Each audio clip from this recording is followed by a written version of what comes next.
ఒకప్పుడు తైవాన్ దేశంలో చైనా భాగం. గుడ్డొచ్చి పిల్లనెక్కిరించింది అనడం కాదు, పిల్లొచ్చి గుడ్డుని ఎక్కిరించింది అంటారు. అట్లాగే తైవాన్లో నుంచి వచ్చినటువంటి చైనా ఇప్పుడు తైవాన్నే ఎక్కిరిస్తోంది, తైవాన్నే స్వాధీనం చేసుకుంటానంటోంది. వాస్తవంగా అక్కడ మంచి మంచి బిజినెస్లు ఉన్నాయి, ఏ గొడవలు లేనప్పుడు ప్రశాంతంగా సాగింది. ఈ మధ్యకాలంలో చైనా గొడవలు సృష్టిస్తున్నప్పటి నుంచి అక్కడ ఉన్నటువంటి కంపెనీలు దారులు ఎత్తుక్కుంటున్నాయి.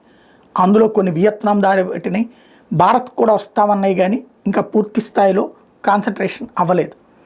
ఇదే సందర్భంలో అమెరికా వైపుకి ఇప్పుడు ట్రంప్ వచ్చాక దృష్టి సారిస్తున్నాయి తైవాన్ కంపెనీలు.